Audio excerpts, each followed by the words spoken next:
Assalamualaikum warahmatullahi wabarakatuh.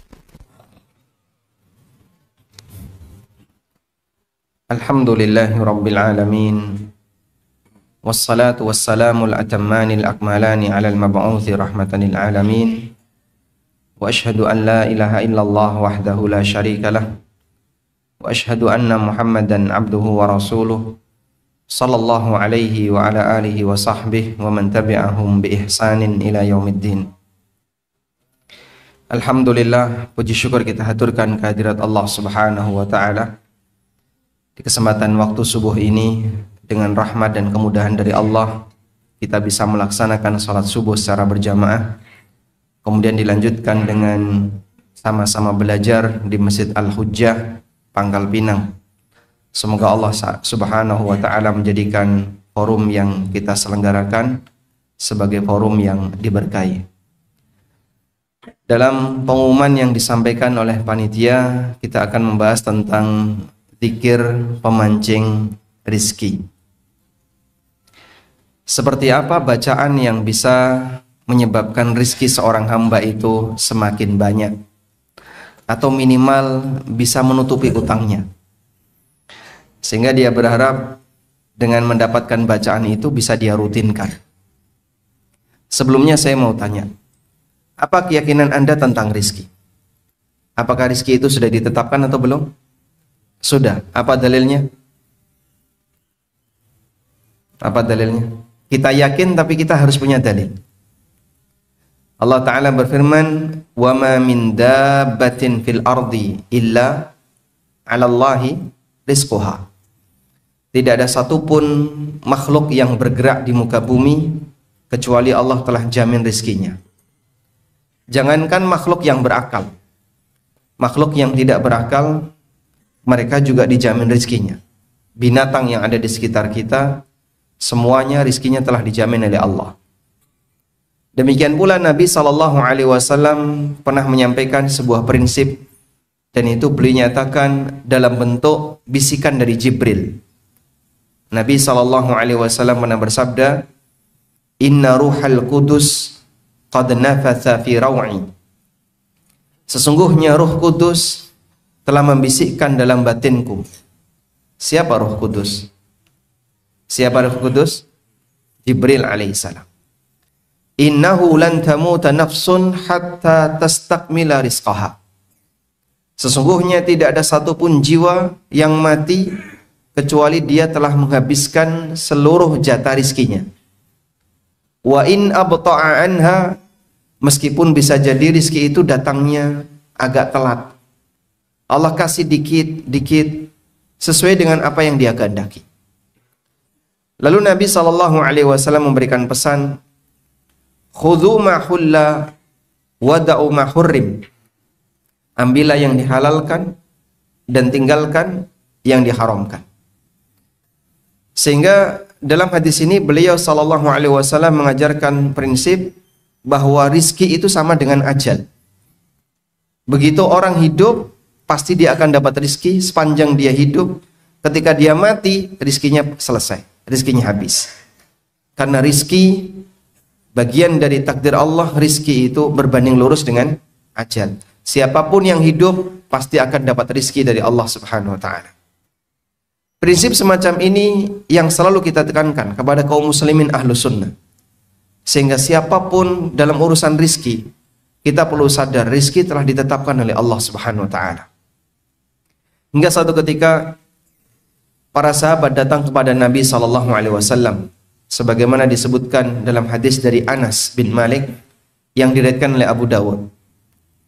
Ja'a unasun ilan Nabi SAW faqal, "Ya Rasulullah, qad ghala as-si'ru fasa'ir lana." Datang beberapa orang menghadap Nabi SAW dan menyampaikan, "Ya Rasulullah, banyak barang yang harganya naik, maka turunkan harga agar tidak memberatkan kami." Ketika Nabi SAW mendapatkan permintaan semacam ini, beliau tidak membuat ketetapan untuk diturunkan harga. Padahal kalau menurunkan harga, mampu nggak beliau? Mampu. Kenapa? Karena beliau seorang pemimpin. Beliau sebagai kepala negara. Namun Nabi Shallallahu Alaihi Wasallam tidak melakukan kebijakan itu, dan beliau justru memberikan pemahaman kepada para sahabat tentang bagaimana konsep rizki. Beliau Shallallahu Alaihi Wasallam bersabda, Innallaha huwal qabidul basitul musa'ir ar-razik. Sesungguhnya Allah, dialah yang melapangkan dan menyempitkan rizki hamba, al-musa'ir, yang menetapkan harga, ar-razik, dan yang memberikan jaminan rizki kepada hamba. Maksud dari hadis ini, wallahu a'lam, bahwa rizki kita telah ditetapkan oleh Allah, tapi tidak flat, tapi tidak datar. Kadang naik, kadang turun, sesuai dengan apa yang dia kehendaki. Al-qabid, al-basit. Kadang Allah lapangkan dan kadang Allah sempitkan. Sehingga Allah punya dua nama yang bergandengan, Al-Qabidul Basit. Allah menyempitkan dan melapangkan rizki hamba, karena dia yang mengatur. Kadang naik, kadang turun. Kadang naik, kemudian turun, bablas. Kalau sudah bablas, selesai, mati. Dan dia Al-Musa'ir, yang menetapkan harga. Maka terkadang ada harga yang murah, sehingga untuk membelinya mudah, kita nggak sulit. Mungkin sekarang lagi banjir mangga, yang dulu mangga mahal per kilo 30.000, mau beli sayang sama uangnya. Sekarang mangga murah, orang mau beli gampang. Ada situasi tertentu di mana bahan makanan mahal, bahan makanan murah, sesuai yang Allah kehendaki. Sehingga cara Allah Ta'ala membuat rizki hamba itu naik turun, diantaranya adalah dengan Allah mengatur War-Razik, dan dia zat yang menetapkan rizki bagi para hambanya. Artinya sehebat apapun terjadi kondisi ekonomi global, misalnya sampai terjadi inflasi global, semua serba naik, sepanjang orang itu masih hidup dan dia dikasih rizki oleh Allah, dia pasti akan dapat makan. Dia pasti akan dapat makanan. Dia pasti akan mendapatkan rizki itu, sesuai dengan apa yang ditetapkan oleh Allah Subhanahu wa Ta'ala. Baik. Sehingga bagian awal ini kita ingin menegaskan bahwa siapapun yang hidup, rizkinya telah ditetapkan oleh Allah Subhanahu wa Ta'ala. Selanjutnya, lalu apa manfaatnya kita berdoa kepada Allah mohon rizki? Bukankah rizki telah ditetapkan oleh Allah Subhanahu wa Ta'ala? Bukankah Allah Ta'ala telah menetapkan berapa jatah rizki yang akan kita dapatkan sepanjang kita hidup? Baik. Yang pertama jamaah, jika kita perhatikan kehidupan yang dialami oleh Nabi Sallallahu Alaihi Wasallam adalah kehidupan yang terbatas. Bahkan beliau pernah berdoa kepada Allah, Allahumma ja'al rizqa ali Muhammadin Sallallahu Alaihi Wasallam qutan. Ya Allah, aku memohon kepadamu, jadikan rizki keluarga Muhammad itu cukup untuk makan.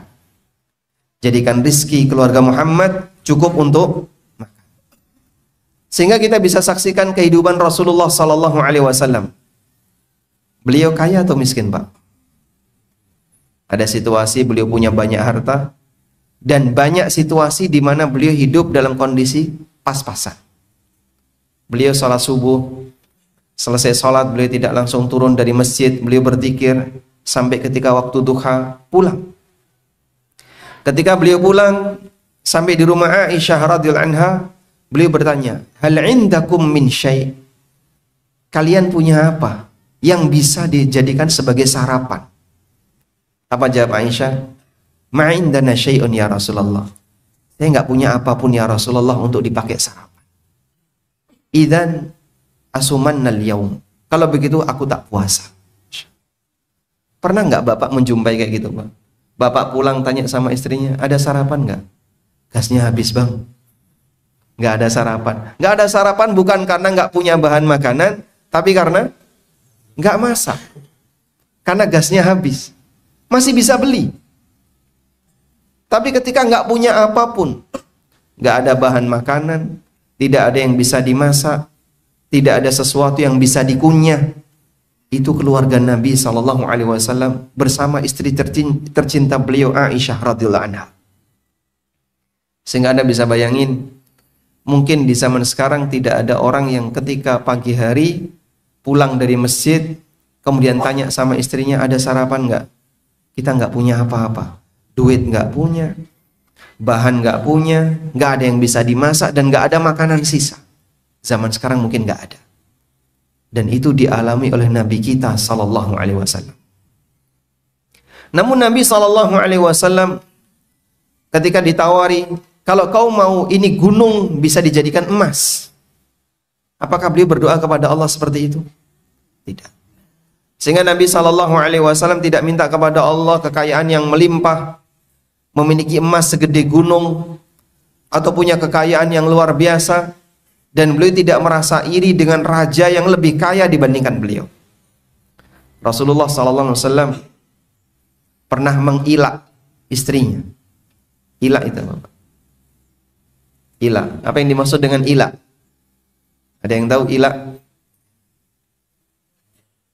Iya?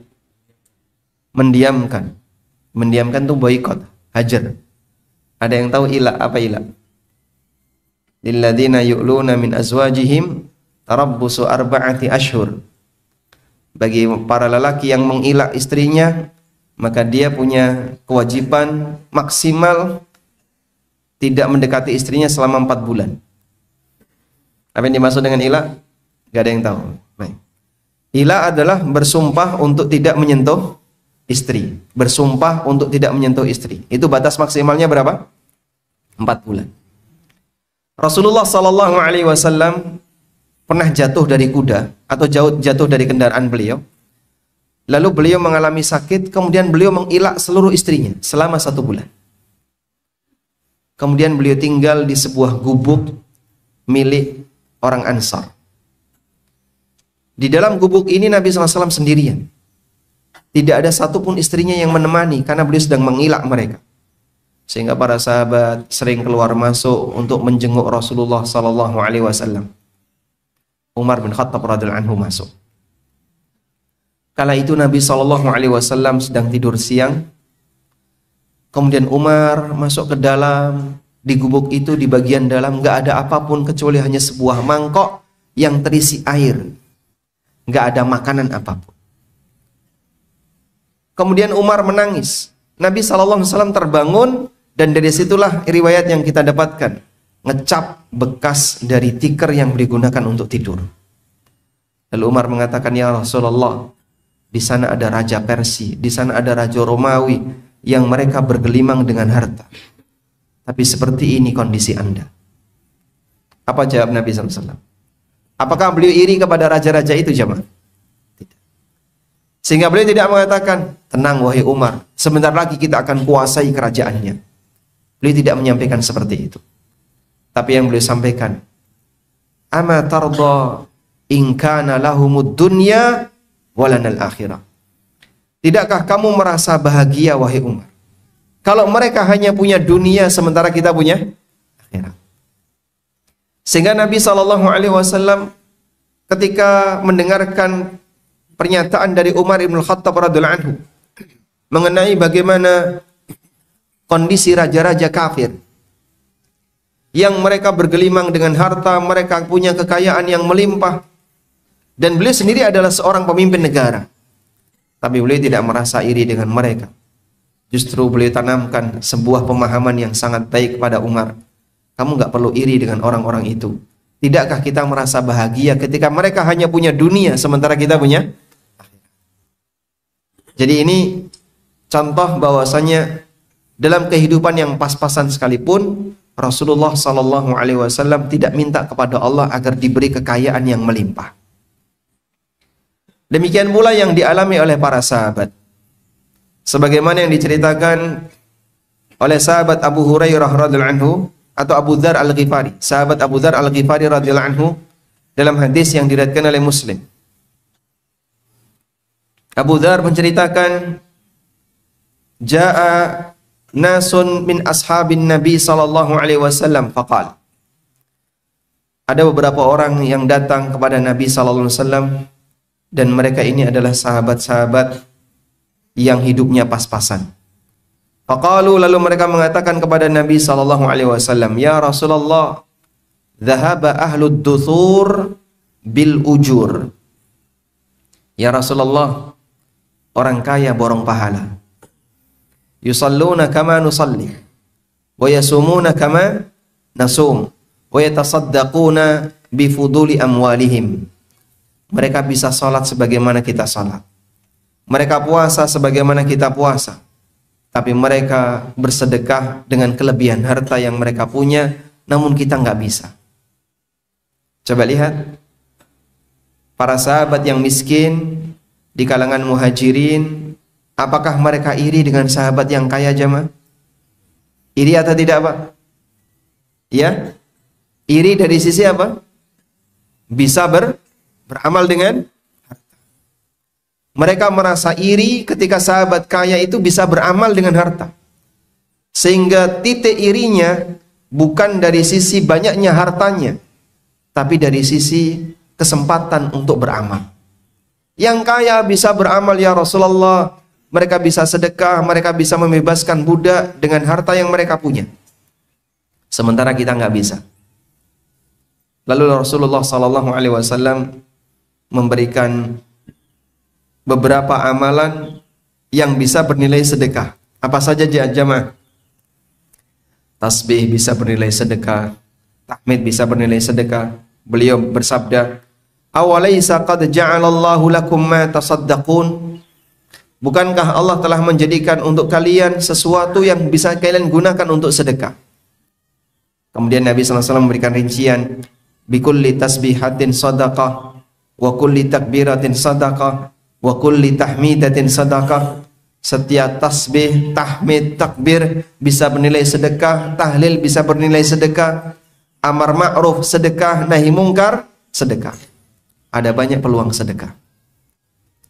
Cara Nabi SAW ketika menenangkan sahabat-sahabat yang miskin itu, beliau tidak ajarkan kepada mereka, coba sini, kamu pengen tahu doa cara mencari rizki? Beliau tidak ajarkan demikian. Tapi yang beliau ajarkan apa? Amalan yang bisa bernilai sedekah. Sehingga kalaupun kalian merasa kalah dengan orang kaya dalam masalah amalan, kalian masih punya amalan yang lain yang sebanding dengan itu. Apa? Baca zikir. Subhanallah. Satu subhanallah, satu sedekah. Satu alhamdulillah, satu sedekah. Wa fi kulli tahlilatin sadaqah, setiap tahlil yang kalian baca juga sedekah. Anda baca la ilaha illallah, sedekah. Wa amrun bil ma'rufi sadaqah, amar ma'ruf sedekah. Wa nahyun 'anil munkar sadaqah, nahi munkar sedekah. Jadi amar ma'ruf sendiri, nahi munkar sendiri. Yang mungkin situasinya terpisah. Ada orang tidak melakukan amalan, Anda ajak, ayo Pak sholat. Apa ini? Amar ma'ruf. Ada orang melakukan kesalahan, Anda cegah, ini nggak boleh. Apa ini? Nahi mungkar. Dan masing-masing bisa bernilai sedekah. Sampai kata Nabi SAW, wa fi bud'i ahadikum sadaqah, dalam hubungan badan yang kalian lakukan bisa bernilai sedekah. Sahabat tanya, ya Rasulullah, ayati ahaduna syahwatahu wa huwa lahu minallahi ajrun? Ya Rasulullah, apakah ketika kita melampiaskan syahwatnya kita bisa mendapatkan pahala dari Allah? Kata Nabi SAW, ara'aitum law wada'aha fi haramin? Apa menurut kalian kalau orang melampiaskan syahwatnya ke arah yang haram? Akana alaihi wizrun? Akana alaihi fiha wizrun? Bukankah dia akan berdosa? Fakadzalika idza wada'aha fil halal kana lahu ajrun. Maka demikian pula ketika dia salurkan ke dalam yang halal, dia akan mendapatkan pahala. Baik. Kita dapat pelajaran berkaitan dengan masalah bagaimana persaingan antara sahabat miskin ini ketika mereka nggak pingin kalah dengan sahabat kaya. Bukan dari sisi banyaknya harta, tapi dari sisi bagaimana agar mereka bisa beramal sesuai dengan amalan sahabat yang kaya. Karena itu ada sebagian di antara sahabat yang berdoa kepada Allah Ta'ala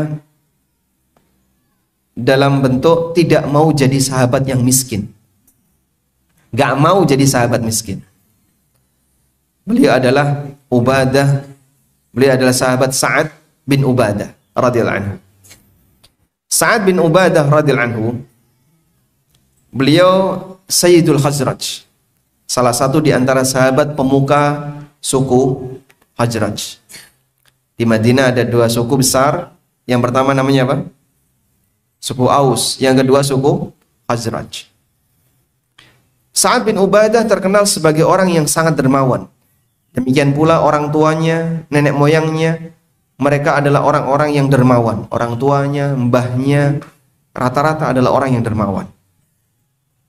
Dan beliau pernah berdoa kepada Allah Ta'ala, Allahumma habli majdan, wala majda illa bifi'alin, wala fi'ala illa bimalin. Ya Allah, aku mohon kepadamu kehormatan. Dan orang tidak akan mendapatkan kehormatan kecuali dengan usaha. Dan orang tidak akan bisa punya usaha kecuali dengan modal harta. Lalu beliau mohon kepada Allah, Allahumma innahu la yasluhunil qalil wala asluhu alaih. Ya Allah, aku enggak layak untuk jadi orang miskin, dan aku enggak mau jadi orang miskin. Pernah doa kayak gitu, Pak? Berdoa menyatakan aku enggak layak jadi orang miskin, ya Allah. Pernah kayak gitu? Enggak pernah. Ini doanya sahabat Sa'ad bin Ubadah. Kenapa beliau berdoa seperti itu, Pak? Sehingga beliau minta kepada Allah diberi jaminan agar punya banyak harta. Karena beliau punya tekad. Beliau radhiyallahu anhu itu punya tekad. Sepanjang Nabi SAW ada di Madinah, Sa'ad bin Ubadah ingin mencukupi kebutuhan Nabi SAW dan para keluarganya, serta para sahabat muhajirin yang lain. Sampai diceritakan situasi Madinah ketika itu kan banyak didatangi oleh masyarakat dari luar untuk masuk Islam. Ada yang satu rombongan, ada beberapa orang datang, lalu mereka ditempatkan oleh Nabi SAW di masjid di bawah balkon. Balkon itu artinya apa? Sufa.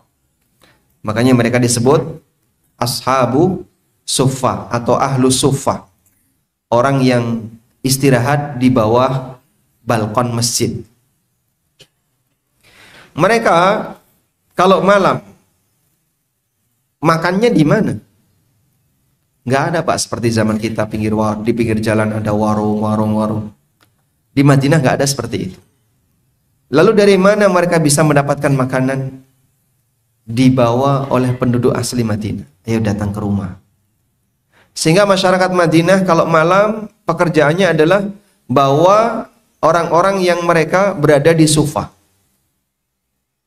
Ada yang bawa satu, ada yang bawa dua, ada yang bawa tiga, ada yang bawa sekian orang.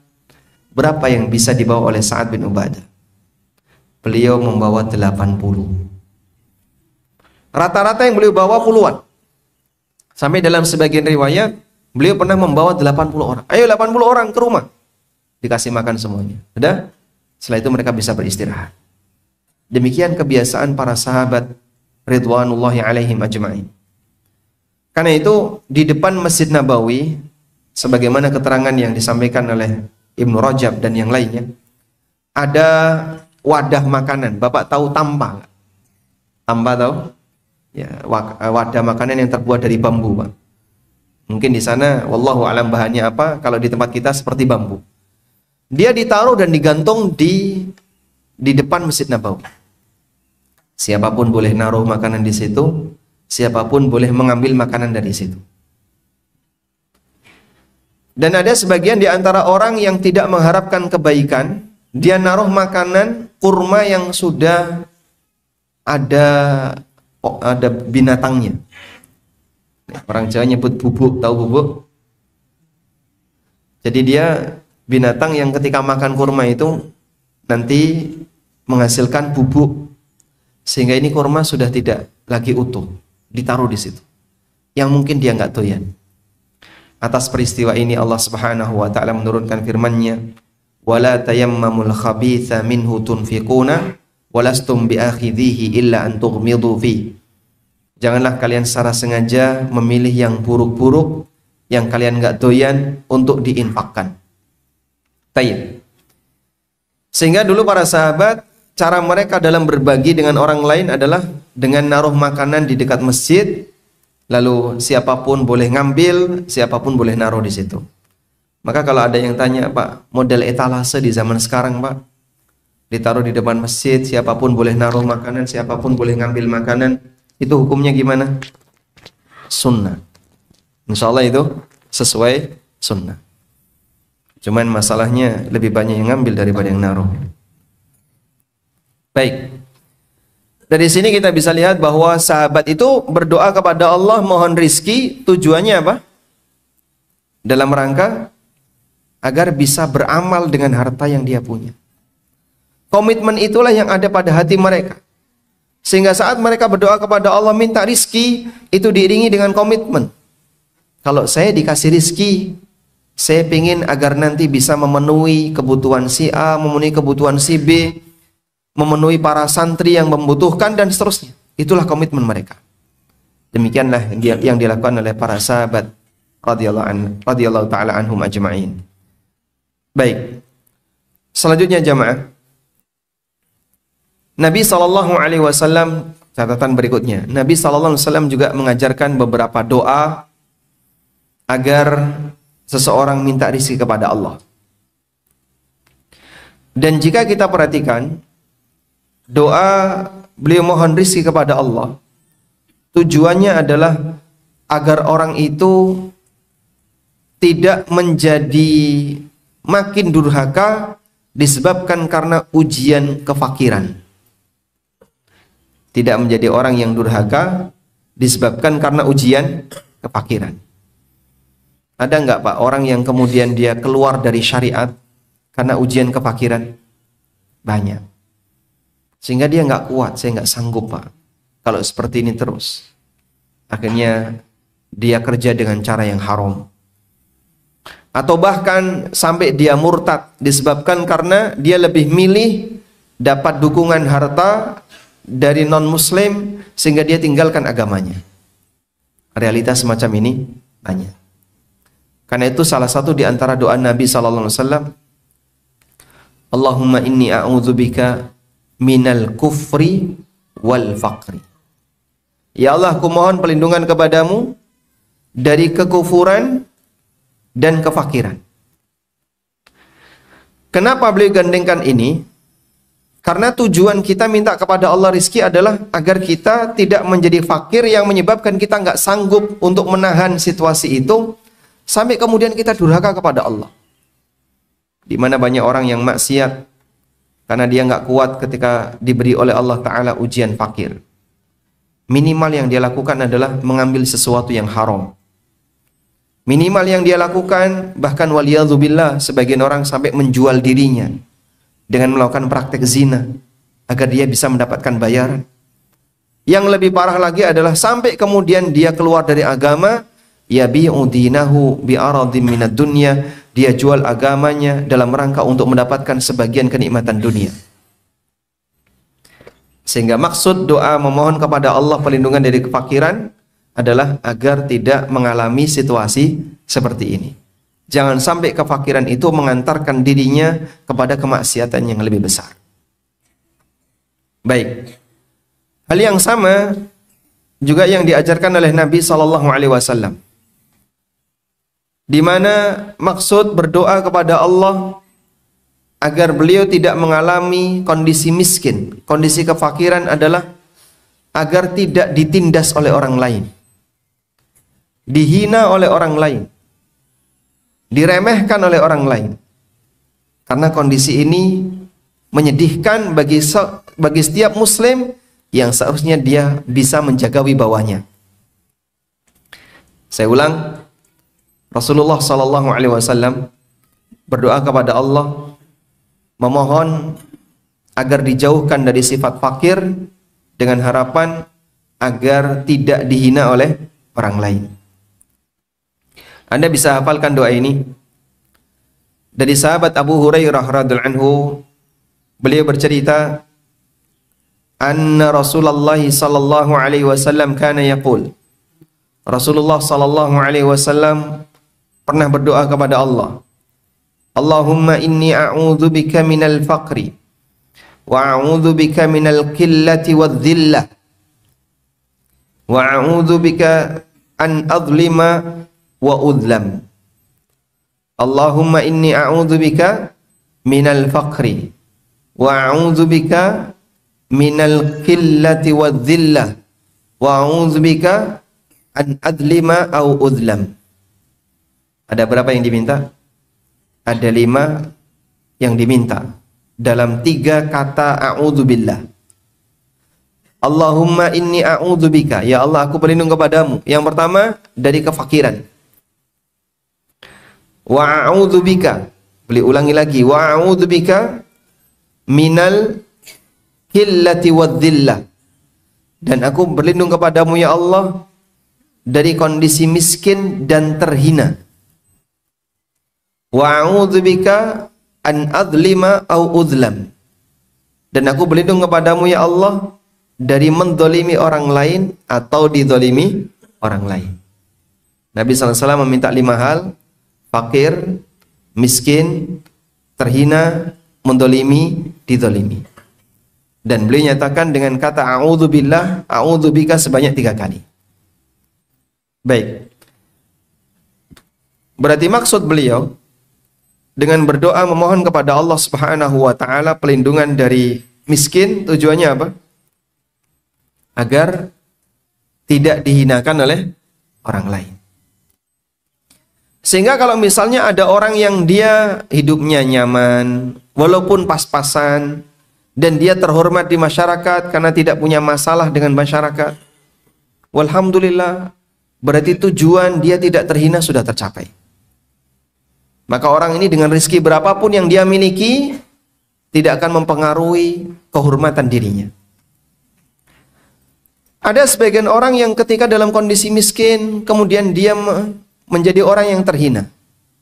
Misalnya kemudian dia menjilat orang kaya, atau dengan cara kerja yang menghinakan dirinya sehingga kehormatan dirinya jatuh. Dan itulah yang ditakutkan oleh Rasulullah SAW menimpa kepada umatnya. Kaum muslimin harus bisa menjaga wibawahnya, dan salah satunya adalah mohon kepada Allah Subhanahu wa taala pelindungan dari adzillah, dari adanya kehinaan.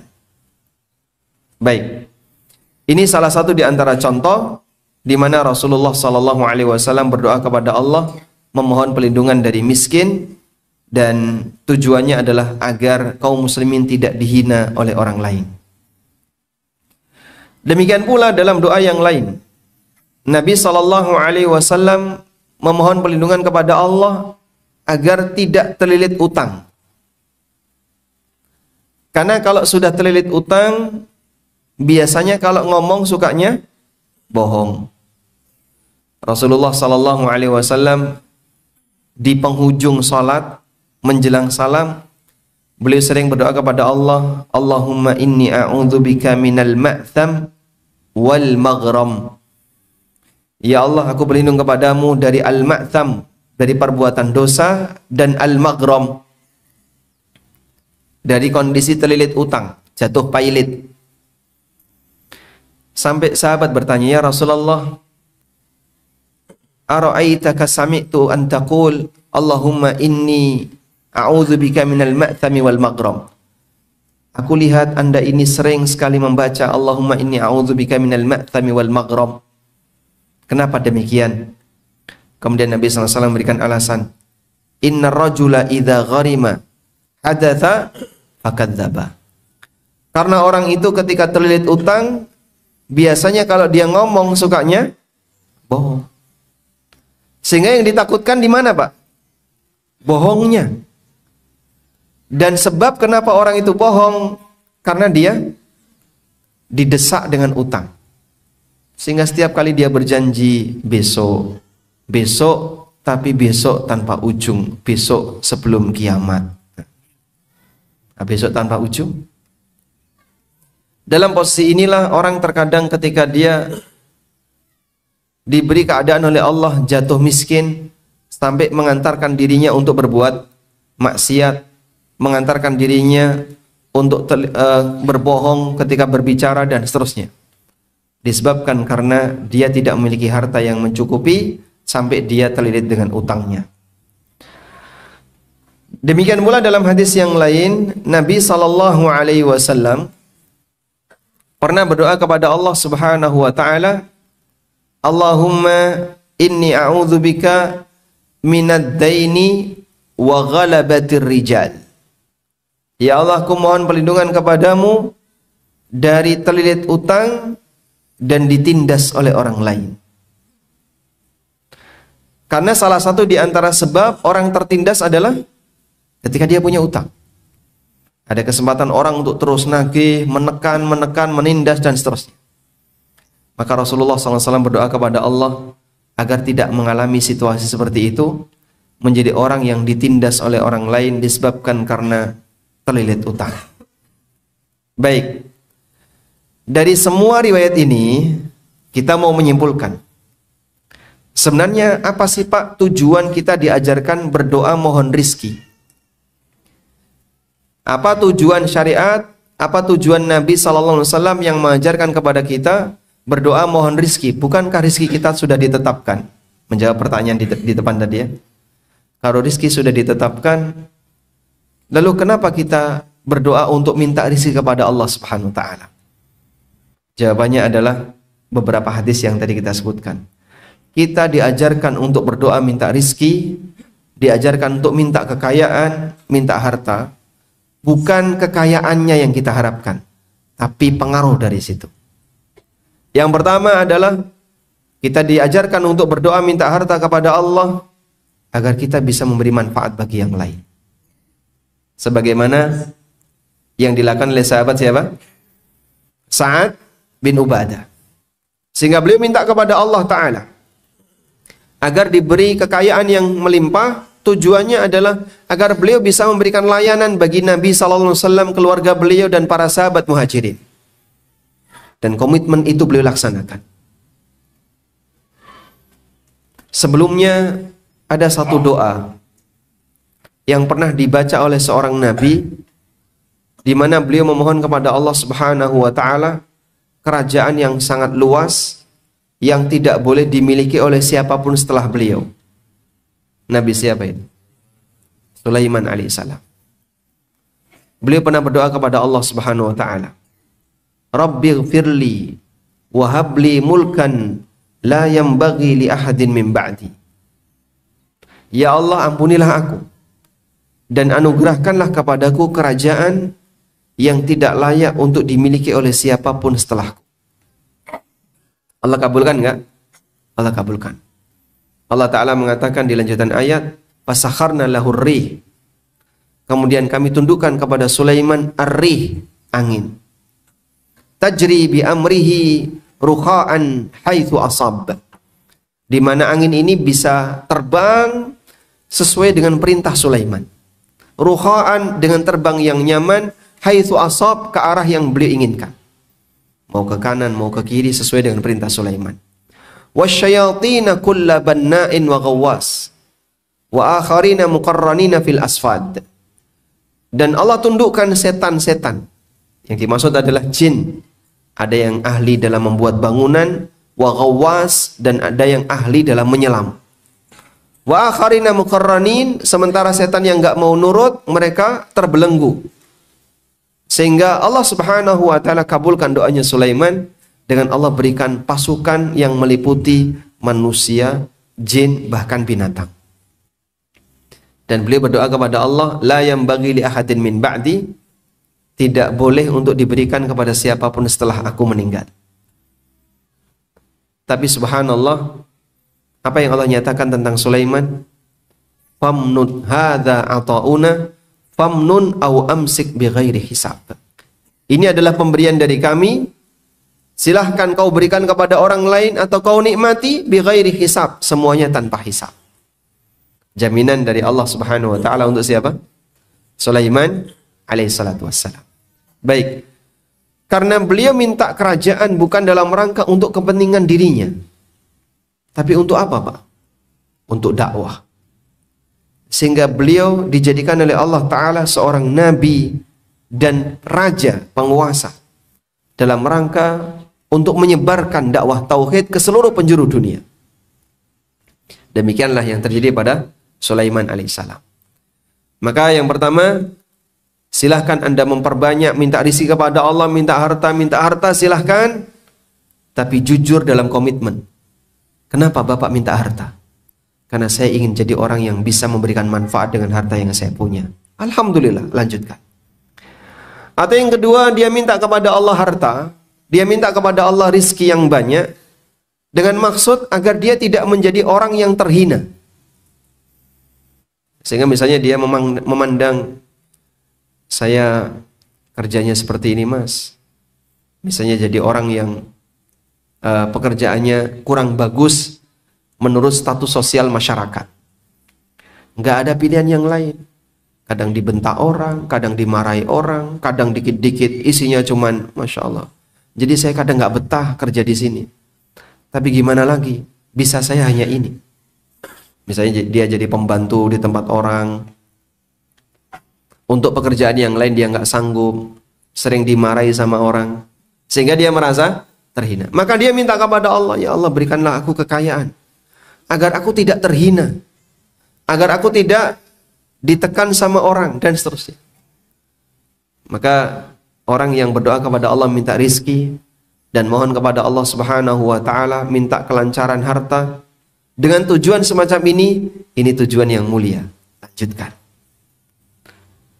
Atau ada juga orang yang berdoa kepada Allah Subhanahu wa Ta'ala minta harta dan minta rizki dengan tujuan agar dia bisa lebih longgar dalam beribadah. Ya, sebagaimana yang tadi kita diajarkan, di mana Ubadah bin Samit radhiyallahu anhu ingin memberikan jaminan kepada orang-orang yang datang ke kota Madinah. Dan bisa jadi kita maknai lebih luas ketika ada orang yang minta kepada Allah harta dengan harapan agar nanti bisa sedekah, bisa bayar zakat, bisa haji, bisa umroh, bisa nyambung silaturahmi dan seterusnya. Sehingga dia mohon kepada Allah harta agar dia punya kelonggaran dalam beribadah. Dan agar dia tidak ditekan sama orang lain. Sehingga saat dia bukan lagi karyawan, dia bisa bebas untuk ikuti kajian. Ketika dia bukan lagi statusnya sebagai karyawan, dia bisa sholat 5 waktu sesuai dengan waktunya, tepat waktu. Karena ada banyak orang yang ketika dia jadi karyawan, dia nggak bisa sholat tepat waktu. Itu contoh harapan ketika orang mohon rezeki kepada Allah Subhanahu wa Ta'ala. Dan harapan-harapan yang lainnya. Berarti maksud kita belajar tentang doa mohon rezeki adalah bukan hartanya, tapi apa Pak? Manfaat di balik itu. Itulah yang diajarkan bagi seorang muslim. Sehingga kalau ada yang tanya, Pak, apa sih doa pemancing rizki? Kalau kamu tahu terus mau digunakan untuk apa? Saya ingin minta kepada Allah rizki yang melimpah, rizki yang banyak. Kalau sudah dapat rizki yang banyak, nah disitulah kemungkinan mungkin dia akan bingung. Kamu setelah mendapatkan rizki yang banyak mau ngapain? Apakah hanya sebatas untuk ngumpulin duit? Atau biar bisa lebih sombong dibandingkan yang lain? Bukan untuk tujuan itu. Tapi lebih kepada masalah bagaimana ketika Allah kasih rizki kepada kita agar kita tidak ditindas orang, kita tidak terhina dalam pandangan orang lain, kita bisa memberikan manfaat bagi orang, kita bisa lebih leluasa dalam beribadah, dan seterusnya. Inilah niat-niat yang mulia. Baik. Meskipun demikian jamaah, ketika orang sedang dapat masalah, ada solusi yang diberikan oleh sebagian ulama. Yang solusi itu diantaranya adalah dengan memperbanyak istighfar kepada Allah. Dan istighfar dijanjikan akan mendapatkan apa? Kelancaran rezeki. Sebuah kisah yang ma'ruf yang mungkin Bapak Ibu sering dengar. Yang ternyata kisah itu diriwayatkan oleh Al-Qurtubi dari Ar-Rabi bin Sabih. Al-Qurtubi meriwayatkan dari Ar-Rabi bin Sabih. Beliau pernah bercerita, syaka rajulun ilal Hasan al-Jadubah. ada orang yang datang kepada Imam Hasan Al-Basri mengadukan musim paceklik yang sedang terjadi. Maka Hasan memberikan saran, istaghfirillah, kamu harus banyak beristighfar. Orang kedua datang dan menyampaikan, dia mengadukan kepada Hasan Al-Basri, saya itu susah untuk nyari duit, kerja di mana-mana sering gagal, penghasilannya terbatas. Solusinya bagaimana? Apa kata Hasan? Istaghfirillah, perbanyak istighfar kepada Allah. Orang ketiga minta atau dia mengeluhkan kepada Hasan, sudah lama nikah tapi belum dapat anak. Maka Imam Hasan menyarankan kepadanya, istaghfirillah, perbanyak istighfar kepada Allah. Murid beliau, Ar-Rabi bin Sabih, kemudian tanya kepada Hasan, ataka rijalun yashkuna anwa'an wa amartahum kullahum bil istighfar. Ada banyak orang yang datang kepada Anda mengadukan aneka masalah yang mereka punya. Subhanallah. Dan demikianlah para ulama ya. Mereka tidak hanya jadi tempat bertanya dalam masalah hukum dan agama, bahkan mereka juga jadi tempat penampung curhatan para jamaah. Dari sejak zaman tabi'in itu sudah mengalami seperti itu. Datang orang punya masalah, datang orang punya masalah, dan seterusnya. Itulah ulama. Padahal mohon maaf, ulama punya masalah nggak Pak? Hah? Banyak. Ulama punya masalah. Beliau juga manusia. Cuman mereka lebih banyak mendiamkan masalah itu. Sehingga masyarakat awam yang mungkin mereka nggak tahu tentang bagaimana sih suasana batinnya para ulama, mereka ketika punya masalah nggak bisa sabar, pengen curhat. Tempat curhatnya kemana? Kepada ulama. Itulah jamaah. Para ulama, mereka curhat kepada siapa? Kepada jamaahnya. Wahai jamaah, saya punya utang. Gimana jamaah? Sopan nggak kayak gitu Pak? Terus gimana Pak Ustadz kalau Pak Ustadz punya utang? Ya sudah, tolong dibantu. La haula wala quwata illa billah. Baik. Mereka datang kepada Hasan Al-Basri dan menyampaikan satu demi satu, mengadukan, saya punya masalah ini, saya punya masalah ini, saya punya masalah ini. Imam Hasan Al-Basri rahimahullah, beliau hanya memberikan saran, istaghfirillah, istaghfirillah, istaghfirillah. Perbanyak istighfar kepada Allah, perbanyak istighfar kepada Allah. Sampai Ar-Rabi bin Sabih terheran. Inna rijalan ya'tuka yashkuna anwa'an. Banyak orang yang datang kepadamu, mereka mengadukan berbagai macam masalahnya, tapi jawabannya kok cuma satu. Amartahum bil istighfar. Anda cuma memerintahkan mereka untuk istighfar. Faqala, lalu kata Imam Hasan, ma qultu min indi syai'an. Aku tidak berani untuk menyampaikan jawaban yang aku nggak punya ilmunya. Yang aku tahu cuma itu. Aku tidak berani untuk memberikan jawaban yang aku nggak punya ilmunya. Yang aku tahu cuman itu. Innallaha azza wa jalla yaqul, karena Allah Ta'ala berfirman.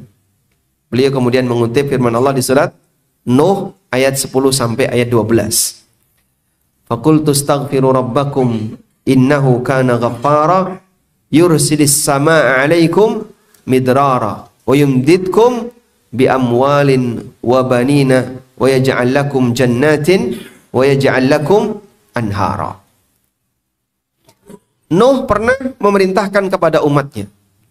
Faqultu, lalu aku sampaikan, istaghfiru rabbakum, mintalah ampunan kalian kepada Rabb kalian. Sejahat apapun perbuatan syirik yang kalian lakukan, mintalah ampunan kepada Allah Ta'ala.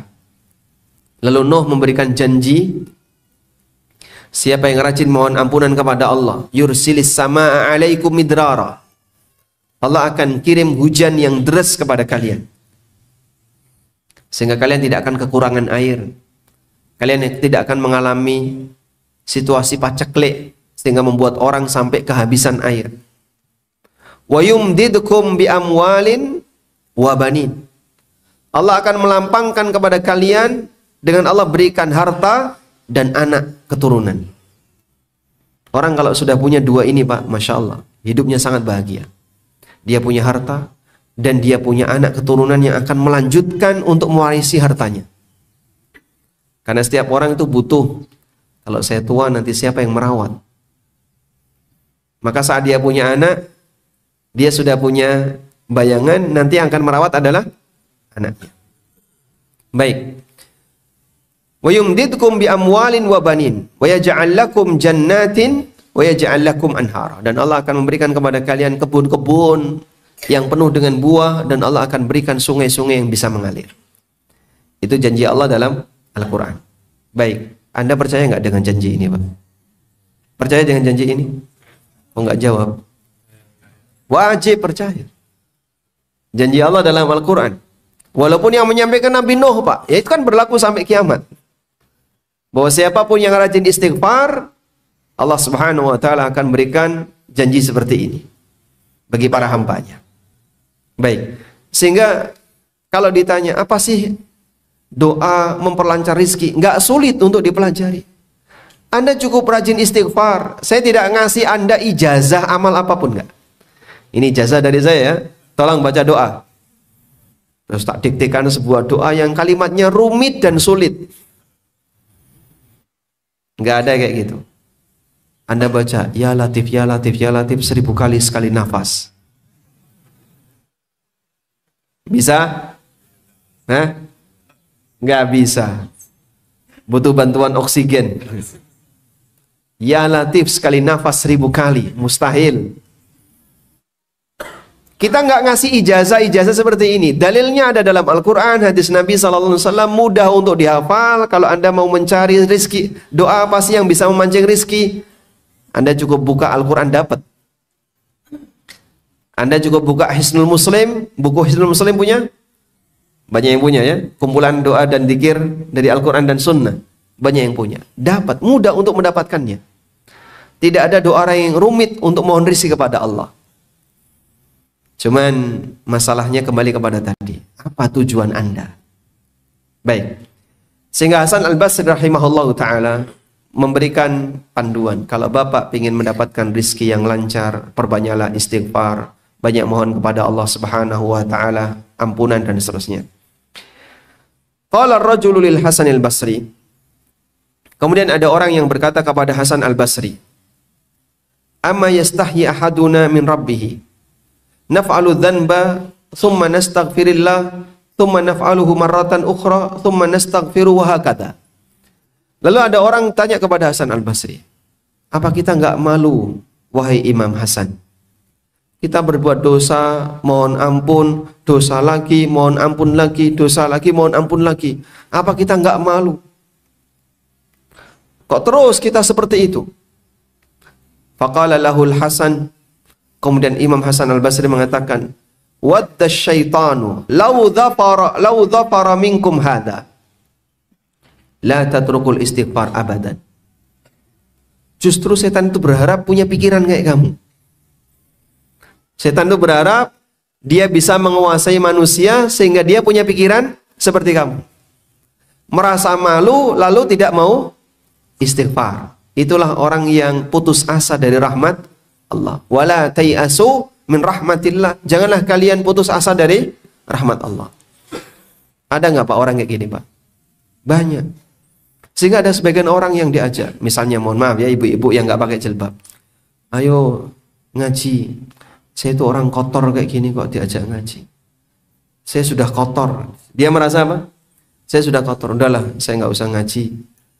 Dia merasa dirinya sudah kotor dengan dosa.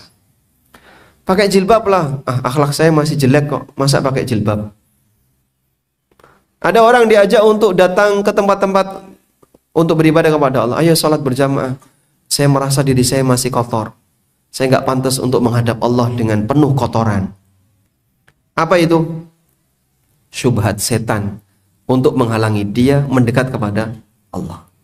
Kalau kau sadar dirimu kotor, bersihkan dengan mendekat kepada Zat yang Maha Pengampun. Maka orang yang berpikiran seperti tadi, kita rajin berbuat dosa, berbuat maksiat, kita ini kotor di hadapan Allah. Nggak sopan kalau kemudian menghadap kepada Allah Ta'ala. Justru itulah syubhat yang dibisikkan oleh setan agar menghalangi orang ini untuk berbuat ketaatan. Maka kata Hasan, "Wadda syaitanu law dhafara minkum bihadha." Inilah yang diharapkan oleh setan. Ketika dia berhasil mengalahkan kalian, dia ingin menggoda kalian dengan cara seperti ini. Ditanamkan pikiran, dia merasa kotor, sehingga tidak mau untuk rajin istighfar kepada Allah. Tidak mau untuk banyak mohon ampun kepada Allah. La tatrukul istighfar abada. Jangan pernah meninggalkan istighfar selamanya.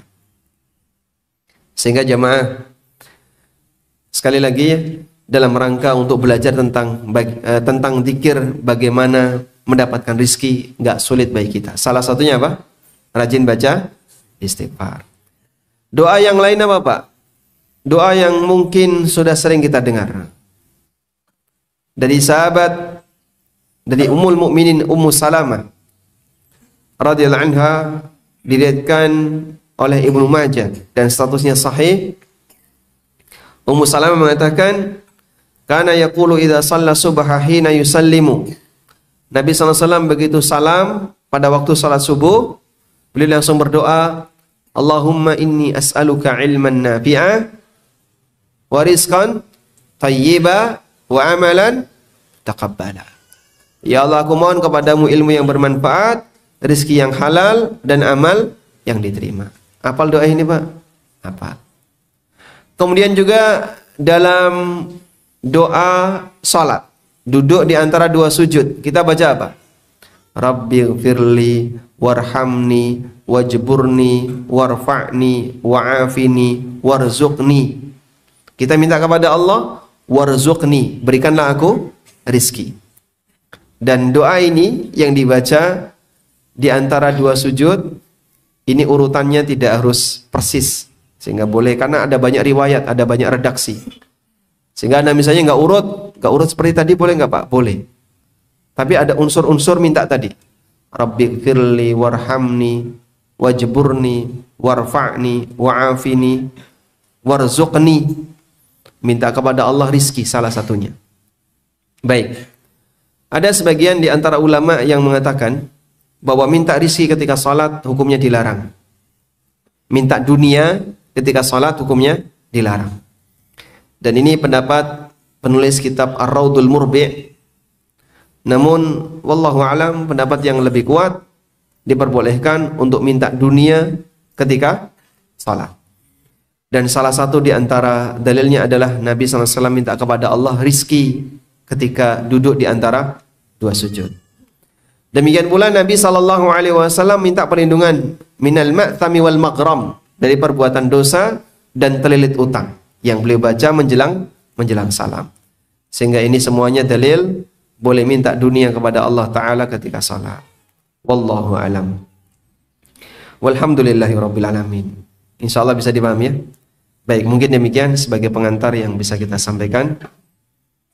Sehingga di kesempatan ini yang Anda dapatkan bukan ijazah doa dan zikir pemancing rizki, karena doa dan zikir pemancing rizki sudah banyak disebutkan dalam Al-Quran dan nggak sulit untuk dipelajari, tapi lebih kepada bagaimana mengatur suasana batin ketika minta rizki kepada Allah Subhanahu wa Ta'ala.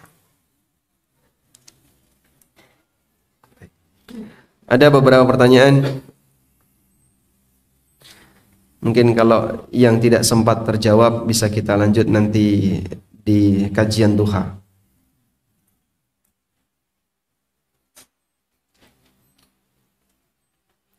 Assalamualaikum. Waalaikumsalam.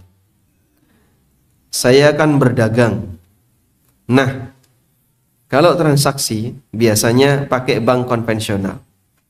Dulu pernah pakai bank syariah, tapi pendataannya kurang rapi. Bagaimana solusinya? Pendataannya kurang rapi. Kalau masalahnya adalah masalah kerapian pendataan, mungkin Anda perlu belajar tentang bagaimana pembukuan keuangan yang bagus dari orang-orang yang paham akuntansi, sehingga Anda bisa melakukan pembukuan terhadap keuangan Anda dengan rapi. Sementara di bank kan bukan urusan Anda ya. Dan biasanya bank rata-rata ya sudah teruji dengan yang namanya akuntansi dan pembukuan. Oleh karena itu dalam hal ini, kalau bisa Anda tetap berada di bank syariah, Karena wadiah di bank syariah itu tidak ada bunga. Wadiah di bank syariah tidak ada bunga. Kalau tabungan di bank konven ada bunga. Sementara untuk wadiahnya di bank konven kan tidak ada produk itu. Karena itu kami sarankan, selagi Anda masih memungkinkan untuk menggunakan bank syariah, sebaiknya gunakan bank syariah. Kalau masalahnya hanya kurang rapi di sisi pembukuan, Anda bisa belajar bagaimana cara pembukuan yang rapi.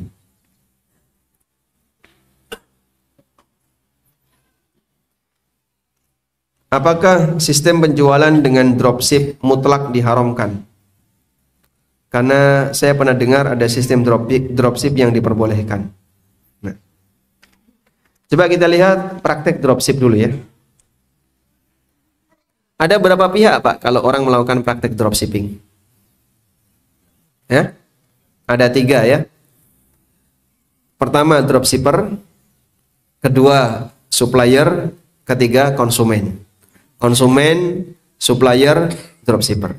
Udah? Seorang dropshipper dia iklan barang secara online, baik di medsos maupun di marketplace atau di tempat yang lain. Lalu ada konsumen yang tertarik untuk beli.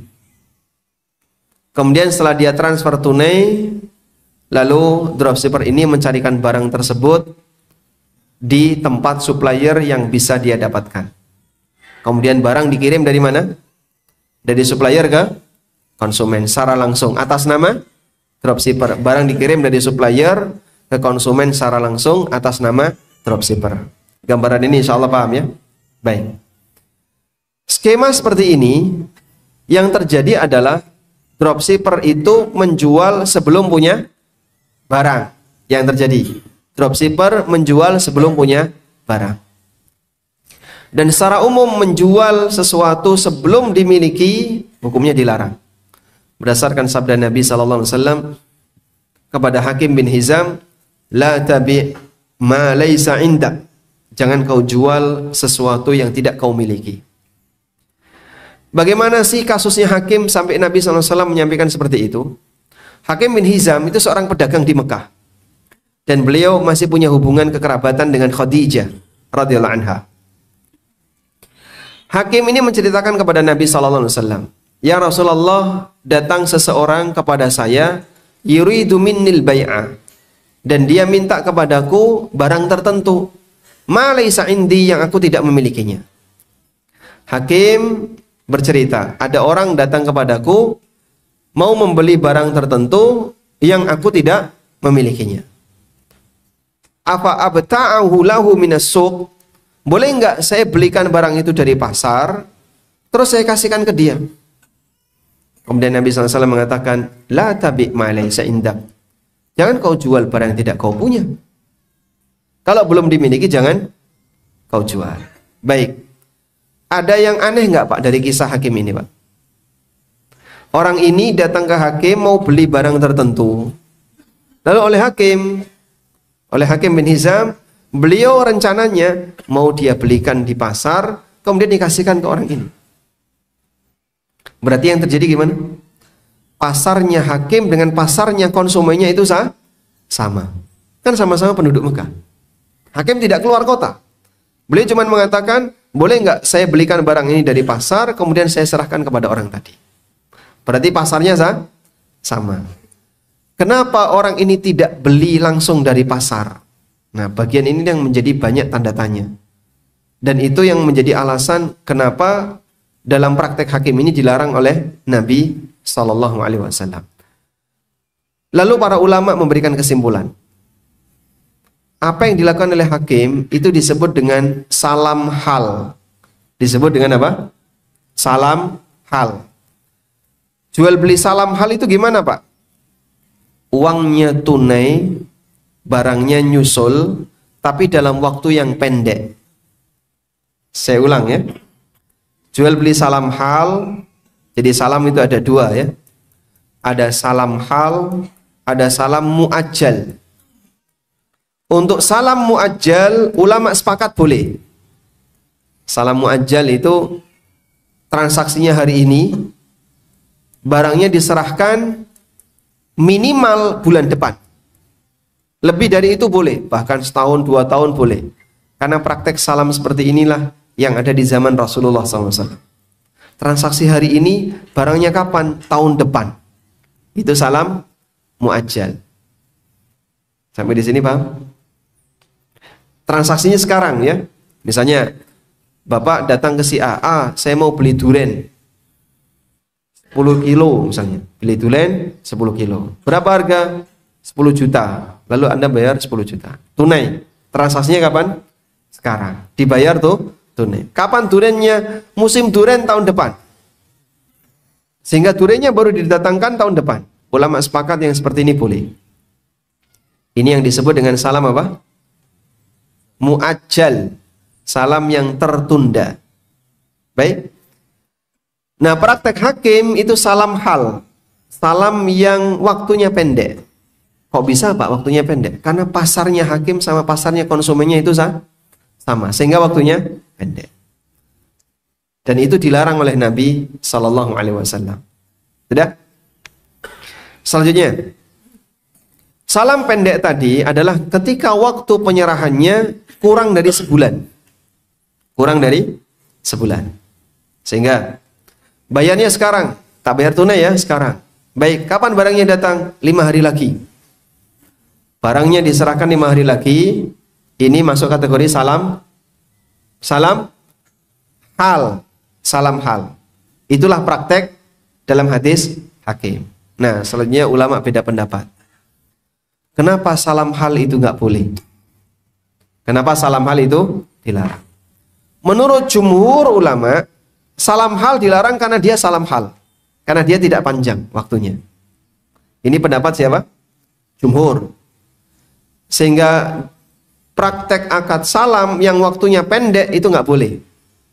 Harusnya panjang. Minimal berapa? 1 bulan. Ini pendapat jumhur. Pendapat yang kedua, menurut Syafi'iyah, bahwa hakim dilarang oleh Nabi SAW karena objek yang dia transaksikan itu tertentu, barang muayyan. Barang yang ditransaksikan itu barang muayyan, barang tertentu. Kalau barangnya tidak tertentu, boleh. Tertentu itu maksudnya gimana Pak? Barang yang sudah tidak punya pilihan yang lain. Tapi kalau barangnya tidak tertentu, misalnya saya pesan mangga aromanis ukuran sekilo isi 3. Mangga aromanis sekilo isi 3. Tertentu nggak ini? Tidak ini. Ada rentang. Sehingga dia bisa cari mangga di kebunnya si A, kebunnya si B, kebun si C, dan seterusnya. Yang penting pokoknya mangga yang ukurannya besar. Tapi dijelaskan berdasarkan kriteria. Ini jelas atau belas? Hah? Sulit tuh mama ini. Masya Allah, harus pakai oret-oretan ya. Susah dipahami jemaah? Insya Allah bisa ya. Udah gampangannya gini aja ya. Dropshipping itu akad salam. Dropshipping itu akad salam. Kenapa akad salam? Karena bayarnya tunai di depan. Bapak mungkin pernah dengar akad salam Bapak? Akad salam sudah pernah dengar belum? Belum? Udah, berarti nanti aja ya. Insya Allah nanti kita ulang ya tentang dropshipping. Atau kalau Anda misalnya pengen baca lebih detail, bisa baca buku ini. Buku ini ada penjelasan tentang dropshipping, kemudian tentang akad salam, salam hal, salam muajjal, itu penjelasannya di buku ini. Lalu setelah itu turunnya adalah akad dropshipping. Dropshipping itu boleh atau tidak, itu diturunkan dari penjelasan tentang akad salam. Baik, ada yang mau buku ini? Oh, baik. Pertanyaannya.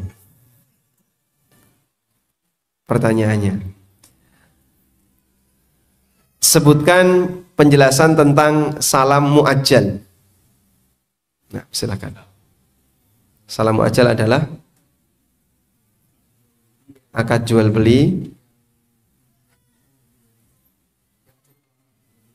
akad jual beli yang cukup lama, jual beli kredit, panjang, Panjang apanya, Pak? Rentang waktu apa? Penyerahan. Baik, uangnya kapan? Masya Allah, baik. Jadi akad salam, uangnya dibayar tunai di muka, tapi rentang penyerahan barangnya lama. Itu namanya salam muajjal. Berapa lama minimal? Masya Allah, barakallahu fikum. Dapat hadiah. Alhamdulillah. Nanti Anda bisa ajarkan ke yang lain ya. Nah, kalau yang salam muajjal seperti ini ulama sepakat boleh, baik jumhur maupun madhab syafi'iyah. Sudah? Sehingga kalau dropshipping yang halal gimana, Pak?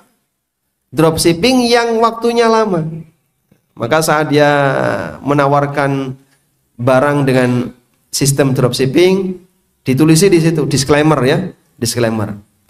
Agar praktek dropshipping yang kita lakukan hukumnya halal menurut pendapat jumhur, maka barang baru kami kirim sebulan setelah Anda transfer.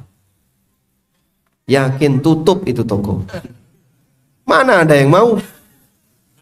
Saya sudah transfer barangnya kapan? Sebulan lagi. Mana ada yang mau? Orang kan mintanya apa? Segera. Sehingga praktek dropshipping seperti ini kalau pakai pendapat jumhur minimal yang 1 bulan tadi. Ini mungkin dipraktekkan di tempat kita nggak ada yang bersedia. Tapi seperti itulah model akad salam di masa para sahabat. Wallahu a'lam. Kita sampai jam berapa? Sudah masuk waktu untuk salat syuruk? Sudah? Sudah ya. Coba ini satu lagi ya. Bagaimana ketika makan seblak prasmanan? Apakah termasuk gharar? Yang diambil apa? Hah? Seblak. Seblak itu isinya apa saja, Pak? Kerupuk, mie, sosis, ayam, ceker ya. Diambil ceker semua gitu boleh nggak? Kalau prasmanan? Nggak boleh? Boleh. Sehingga dia cuma ngambil ceker doang. Boleh, tapi harganya beda dengan yang ngambil mie doang. Wallahu a'lam. Lah ya ada harganya. Ini kan prasmanan ya. Prasmanan. Karena kan seblak ini isinya bervariasi ya. Ada kerupuk, ada mie, ada sosis, ada ceker, misalnya 4 pilihan. Kalau dia cuma ngambil sosis sama ayam saja, sama ceker, gimana? Hah? Boleh. Bayarnya sama nggak dengan yang ngambil kerupuk saja? Oh beda ya sudah. Berarti nggak ada gharar di situ. Kan di situ sebelah ada 3.000 ceker, terus kerupuk 2.000. Cuman dia ngambilnya nyomot gitu sih. Ngambilnya nyomot. Ini enggak masalah. Berarti kan sudah tahu harganya. Ceker 3.000. Misalnya sosis 2.000. Saat dia ngambil, dia kan tahu berapa yang akan saya ambil. Berarti harganya dia tahu? Tahu. Insya Allah tidak ada gharar. Bahkan sangat jelas kalau sudah ada harganya. Wallahu a'lam. Baik, demikian yang bisa kita sampaikan. Semoga apa yang kita bahas ini bermanfaat. Insya Allah nanti ada sesi berikutnya di jam 9. Wassallallahu ala nabiyyina Muhammadin wa ala alihi wa sahbihi wa sallam wa akhiru da'wana alhamdulillahi rabbil alamin. Wassalamualaikum warahmatullahi wabarakatuh.